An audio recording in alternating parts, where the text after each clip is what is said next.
أعوذ بالله من الشيطان الرجيم.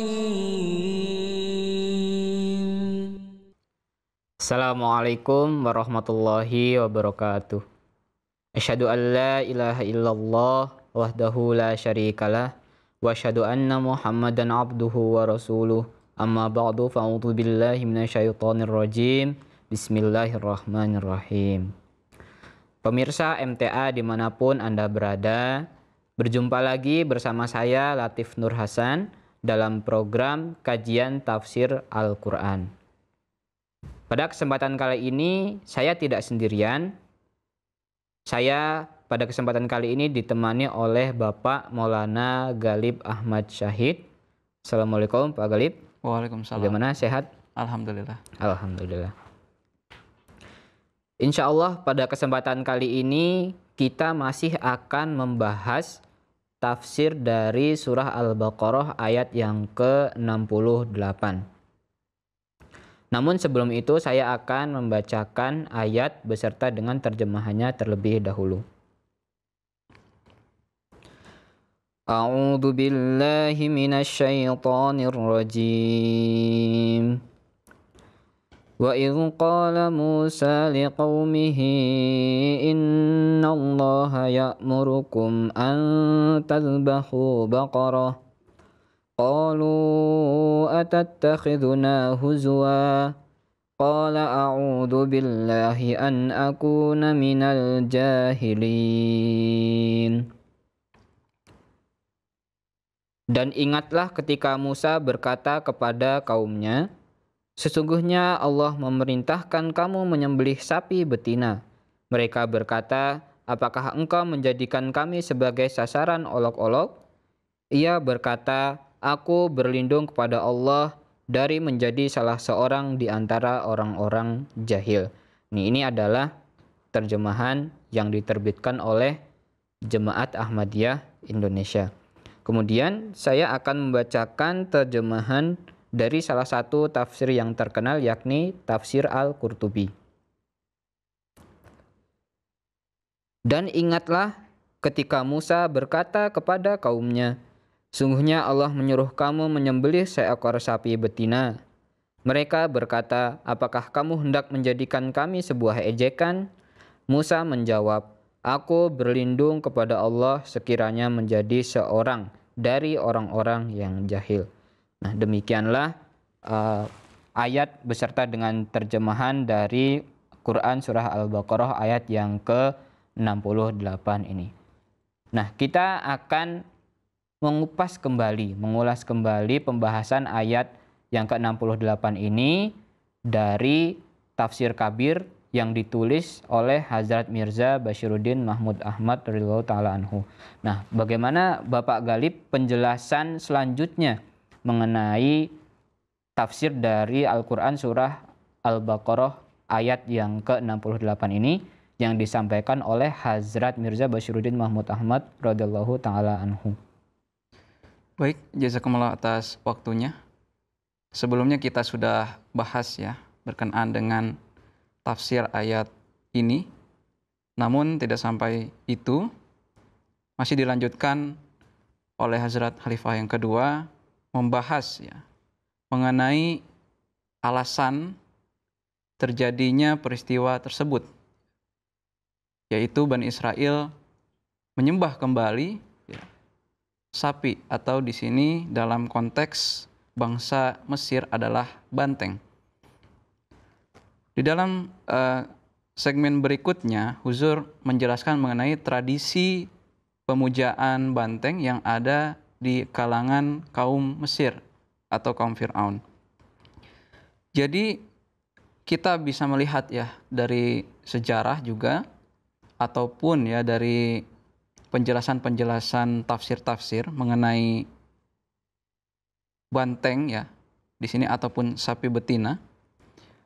Tetapi Huzur juga menjelaskan secara kronologis ataupun bagaimana sih awalnya ataupun penyebabnya mereka bisa menyembah sapi. Huzur membuka dengan tradisi pemujaan banteng yang sudah mengakar ya di kalangan kaum Mesir. Dalam salah satu kamus ya, dilihat ada di bawah kata apis ya. Apis ini adalah sapi yang suci atau banteng yang suci. Karena yang diutamakan di sana adalah banteng, maka diterjemahkan oleh Huzur di sini adalah banteng yang suci, yang disebut dengan apis. Dan kaum Mesir ya, sudah lama sekali ya memuja banteng tersebut dan menjadikannya sebagai sesembahan, dibuatkan patung atau digambar ya, dibentuk sedemikian rupa supaya mereka terlihat mengagungkan ya banteng tersebut. Dan juga dari penjelasan Huzur di sini kita tahu yang paling penting di antara mereka sesembahan ya yang ada di kuil mereka, di tempat penyembahan orang-orang Mesir adalah banteng tersebut. Jadi ketika ada ya perayaan-perayaan seperti perayaan hari kelahiran banteng, ya mereka juga merayakan. Ataupun ketika banteng tersebut mati ya, apis ini mati ataupun meninggal ya, karena mereka menganggap itu sebagai perwujudan dewa matahari, maka mereka pun menangis ya ketika banteng tersebut sudah tidak ada. Selanjutnya juga mengenai rincian apis ini disebutkan ketika tidak ada lagi apis ya karena mati, maka mereka akan mencari lagi banteng yang memiliki ciri khusus yang sangat menarik, yang warnanya sangat bagus untuk menjadi apis yang selanjutnya. Seperti itu sirkulasi ataupun yang terjadi ya di bangsa Mesir pada saat itu. Jadi ketika seseorang ya mencari banteng yang memiliki ciri khusus tersebut, ketika itu dianggap sebagai apis, maka orang yang menemukannya, bahkan orang yang memiliki kawanan banteng tersebut itu, mereka akan mendapatkan hadiah ya, hadiah yang banyak. Ini juga dijelaskan sebagaimana ritual ya tadi, ritual perayaan ataupun tempat pemujaan ataupun pemakaman, ini semuanya dirayakan seperti yang mereka sangat menghormati seseorang. Begitu juga di dalam ensiklopedia ya. Di sini Encyclopedia of Religion and Ethics, beliau menyebutkan bahwasanya dalam tradisi penyembahan hewan di kalangan Mesir, posisi paling penting dipegang oleh banteng. Jadi kita sudah tidak heran lagi mendengar ya bahwa ini terjadi di bangsa Mesir dan juga diadopsi ataupun bangsa Bani Israel ini mulai tertarik ya dengan pemujaan terhadap banteng tersebut. Dan nasib yang buruk juga mendatangi mereka yang sudah kita bahas sebelumnya. Mereka menemukan seekor banteng itu, banteng yang bagus, dan mereka menganggapnya, oh benar ini banteng yang harus kita puja, seperti itu. Selanjutnya juga Huzur menjelaskan asal-usul penyembahan banteng tersebut ya, pemujaan banteng. Ini diawali ya oleh raja kedua Mesir yang bernama Kakau. Jadi memang sebelumnya juga sejak Nabi Musa alaihissalam lahir ya, sampai juga kepada kewafatan raja-raja Mesir itu masih tradisi ini melekat ya. Selanjutnya Huzur juga menjelaskan ya mengenai di kalangan Bani Israel, di kalangan bangsa Mesir ya, selain banteng juga ada hewan-hewan lain ya yang disembah, seperti juga sapi betina. Nah ini ada muncul korelasi ya, karena tidak hanya banteng tetapi juga hewan-hewan yang serupa dengan banteng tersebut, termasuk juga sapi betina, meskipun ya dalam prakteknya itu tidak seperti diagungkan seperti banteng, tidak dipuja seperti banteng, tetapi sapi betina ini juga tidak boleh dimakan dagingnya misalkan ya. Juga ketika ada terjadi pembunuhan terhadap sapi tersebut ya secara sengaja, itu akan mendapatkan hukuman mati. Ataupun tidak sengaja ya membunuh banteng sapi tersebut, maka ia akan mendapatkan hukuman, harus membayar denda. Seperti itu. Jadi memang karena dianggap sebagai dewa, ya maka akan ada punishment ya ataupun hukuman yang diberikan kepada orang yang membunuhnya, seperti itu. Jadi sesuai dengan rangkaian sejarah juga, banteng-banteng suci ya di sini disebutkan di Memphis terbukti berlanjut hingga raja terakhir Mesir sejak zaman Ramses kedua ya. Tadi ketika Hazrat Musa dilahirkan ya hingga periode raja-raja terakhir Mesir. Nah, setidaknya ada 24 banteng secara berturut-turut yang ditempatkan di kuil Petah ya. Kuil Petah namanya di Memphis untuk disembah. Nah, ini Huzur menyampaikan dari referensi The Nile and Egyptian Civilization oleh Moret, Profesor Universitas Prancis ya, edisi 1927. Jadi Huzur tidak hanya menjelaskan kronologi ataupun ya tafsir secara tafsir yang diambil dalam makna agama ya. Tetapi perlu ada pendukung dari tafsir-tafsir tersebut seperti hanya konteks sejarah ataupun kitab-kitab yang lain yang juga menjelaskan berkenaan dengan hal tersebut. Jadi inilah keunggulan ya, salah satu keunggulan tafsir beliau juga menjelaskan kronologi awal terjadinya peristiwa tersebut ataupun ada korelasinya dengan peristiwa-peristiwa yang lain yang menguatkan tafsir-tafsir beliau yang beliau sampaikan. Itu barangkali untuk awalnya. Silakan apabila ingin ditambahkan dari tafsir yang lain. Baik, menarik sekali ya di sini Huzur radhiyallahu taala anhu menyampaikan sejarah ya tentang bangsa Mesir pada zaman dahulu di mana mereka sangat mengagungkan sapi ya, baik itu sapi betina ataupun sapi jantan, terutama di sini tadi disampaikan banteng ya. Di sini Huzur menyebutkan tadi banteng yang suci yang sangat mereka agungkan.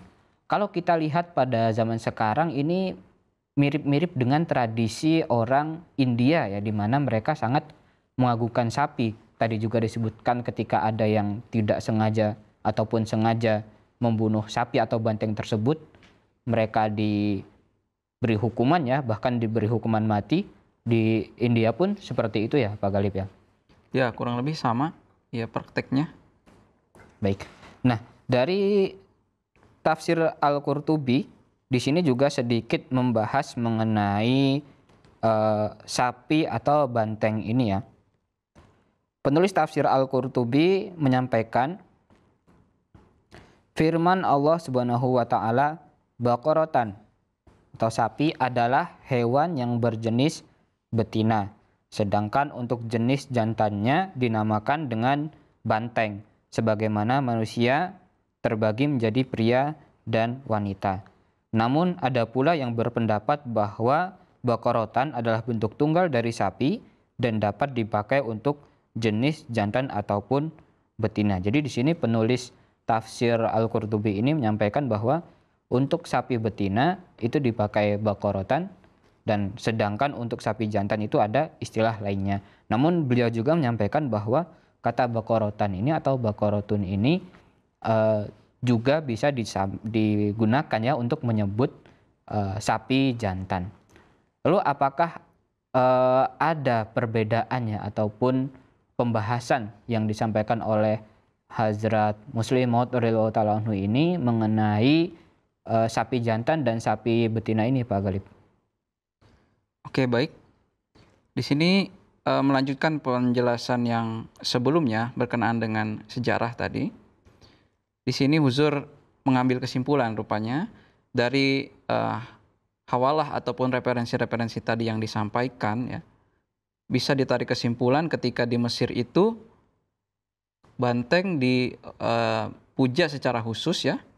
Dan juga untuk tujuan itu dipilihlah banteng yang khusus tadi ya. Ada tanda-tandanya, ada ciri-cirinya. Dan juga diketahui bahwasanya Bani Israel itu telah timbul ya di dalam hati mereka itu untuk menerima tradisi-tradisi mereka tersebut, ya, pemikiran-pemikiran tersebut, sehingga terpengaruh dan mereka secara tidak sengaja ya kebetulan menemukan juga sapi tersebut di suatu kawanan. Mereka melihatnya sebagai banteng yang bagus ya, tidak ada cacat, dan juga mereka jadi meyakini juga bahwa sekarang dewa matahari itu sedang memperlihatkan kepada kita ya melalui banteng tersebut, ataupun muncul di dalam banteng tersebut dewa matahari seperti itu. Dan Allah Ta'ala tadi intinya adalah ingin menghilangkan atau menjauhkan syirik tersebut, sehingga diperintahkanlah perintah pengorbanan atau kurban tadi, baik itu banteng atau sapi. Nah, dari sini Huzur menjelaskan apakah ya tadi banteng ataupun sapi betina itu terdapat perbedaan, karena yang digunakan di dalam Al-Quran adalah kata Baqarah ya, sapi betina yang kita terjemahkan. Jadi di sini Huzur menjelaskan bahwa di dalam Al-Quran kata Baqarah ya, dalam surah seperti nama surah Al-Baqarah ya, itu digunakan untuk keduanya, baik itu untuk banteng ataupun sapi betina. Jadi terjemahannya itu memang dianggap sebagai mu'annas ya, sebagai sapi betina. Dan diterjemahkan dalam kata bahasa Urdunya juga berbeda ya dengan banteng. Akan tetapi kata ini juga bisa merujuk tidak hanya kepada betina ya, tadi tidak hanya kepada mu'annas saja. Bahkan ya bisa juga jantan ataupun betina. Itu sesuai dengan apa yang dijelaskan ya di tafsir Qurtubi ya, bahwa ini juga Baqarah ini memiliki makna jantan atau betina. Jadi termasuk dua-duanya ya. Jadi penjelasan dari awal itu sebenarnya Huzur bukan mengklasifikasikan banteng ataupun sapi, tetapi kedua-duanya ini bisa termasuk ke dalam Baqarah ini dan masuk ke dalam ayat ini. Lebih lanjut Huzur juga membuktikan ya dari sejarah, peristiwa-peristiwa sejarah ataupun dari kitab-kitab yang lain. Di sini di dalam Bible juga dijelaskan peristiwa tersebut ya, peristiwa ini untuk perintah untuk menyembelih atau mengorbankan sapi. Tetapi orang-orang ya terkadang juga melihat ini ada terjadi perbedaan penjelasannya. Huzur juga menjelaskan bahwa sudah diakui bahwasanya Quran Karim adalah kitab yang terjaga ya. Sedangkan di dalam dibandingkan dengan Bible ya, itu status Al-Quran itu lebih tinggi. Di sini Huzur mengutip dari Bilangan ya. Bilangan bab 19 ayat 2-9, di sana diceritakan mengenai bagaimana sih penyembelihan sapi itu, pengorbanan sapi itu. Secara singkat di sini saya ambil kesimpulan. Jadi pengorbanan sapi tersebut dibakar ya sampai habis, lalu abunya itu dimasukkan ke dalam air, dan air itu disebut sebagai air pensucian. Itu secara singkat, tapi ada proses-proses ya. Bani Israel itu harus menyediakan sapi tersebut, memberikannya kepada imam ya. Lalu imam juga menyembelih ya, lalu memercikan darahnya ke sekitar luar tenda. Lalu juga setelah itu dibakar sampai habis, abunya dicampurkan ke dalam air ya. Dan itu disebut sebagai air pensucian. Itu yang dijelaskan ya mengenai air pensucian tadi.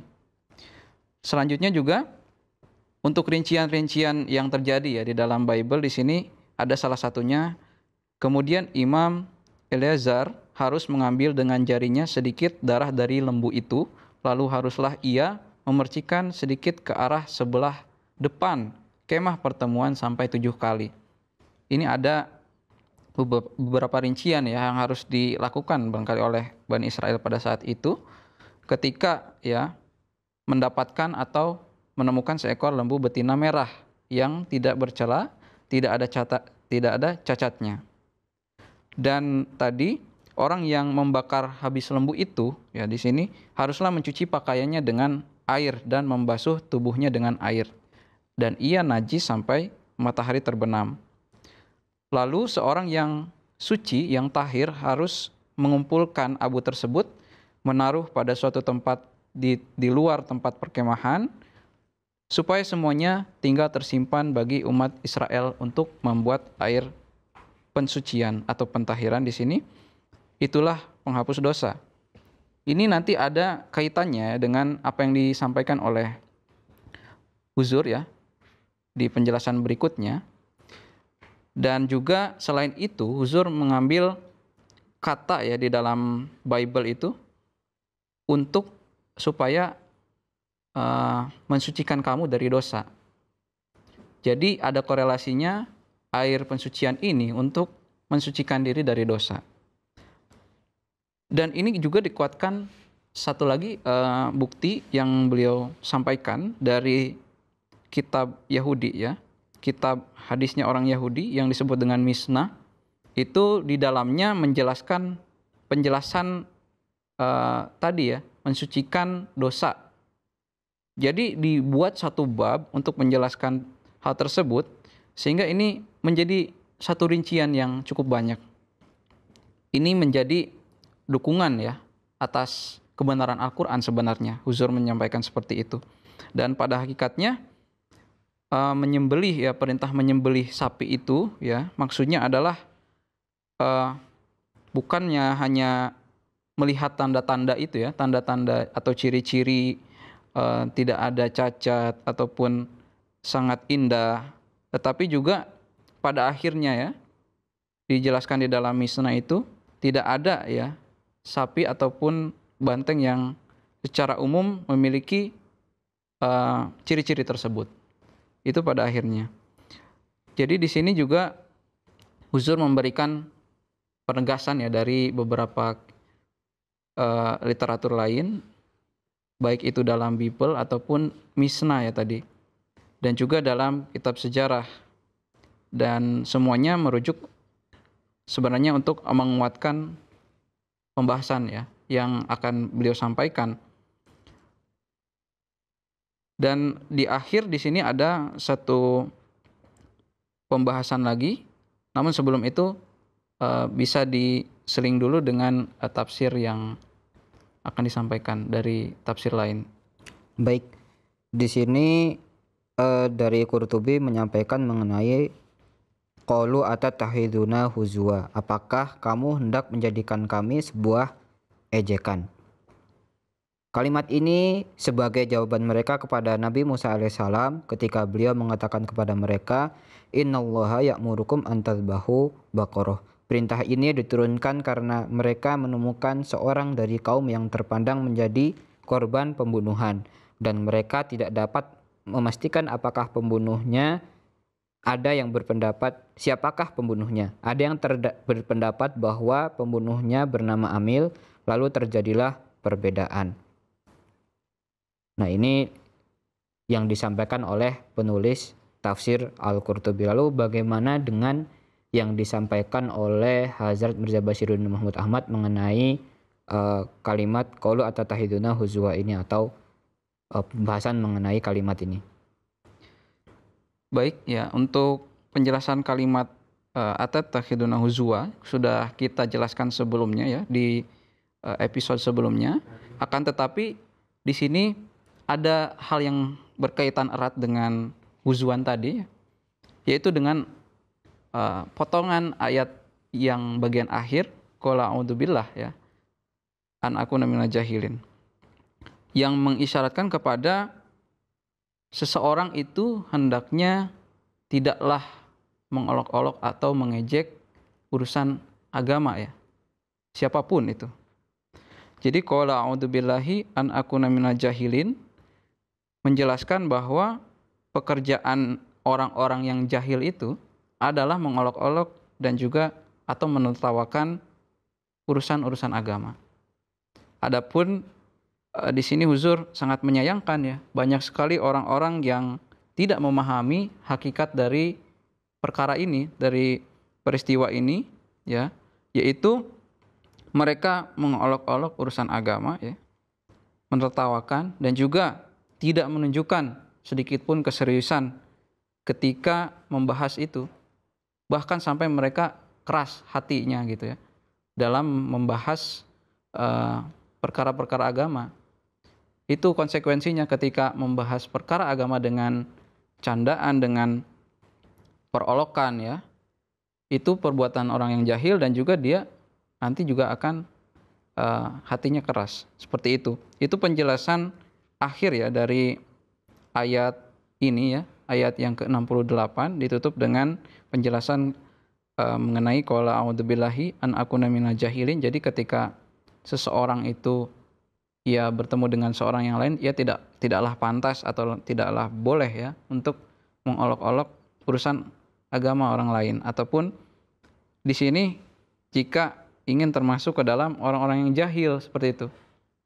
Kan di sini dikatakan Hazrat Musa ibaratkan saya tidak mengolok-olok ya. Saya berlindung kepada Allah dari hal-hal yang dilakukan oleh orang-orang yang jahil ya, seperti tadi dijelaskan di dalam artinya, di dalam arti ayat ini ya, di episode sebelumnya juga sudah disampaikan, ada kata perbuatan ya. Kuncinya itu adalah menghindar atau aku berlindung kepada Allah dari termasuk ke dalam perbuatan orang-orang yang jahil. Nah, perbuatan orang-orang jahil inilah yang mengolok-olok seperti itu. Jadi ketika menyebutkan ayat yang pertama, memerintahkan hukum atau menyembelih sapi ya, atau mengorbankan sapi, itu bukan berarti mengolok-olok sesembahan sapi itu, karena tadi saya sebutkan ini general ya, yang secara umum diberikan kepada Bani Israel ya, perintah tersebut. Akan tetapi Bani Israel itu merasa, oh ini perintah ini untuk kita ini katanya, sehingga mereka bukannya menaati tapi malah mereka mempertanyakan. Seperti itu. Itu barangkali alasan ya mengapa terjadi ya peristiwa ini di mana Bani Israel terpengaruh dengan budaya ataupun tradisi yang ada di Mesir pada saat itu. Itu barangkali. Baik, terima kasih jazakumullah Bapak Galib atas penyampaiannya. Menarik sekali apa yang disampaikan oleh Huzur radhiyallahu ta'ala anhu ini. Baik pemirsa MTA dimanapun Anda berada, demikianlah pembahasan mengenai surah Al-Baqarah ayat yang ke-68 ini. Mudah-mudahan apa yang kami sampaikan, apa yang kami paparkan ini bisa menjadi tambahan wawasan bagi kita semua mengenai ilmu-ilmu yang ada di dalam Al-Quran, terutama Quran surah Al-Baqarah ayat 68 ini. Jazakumullah. Assalamualaikum warahmatullahi wabarakatuh. Waalaikumsalam.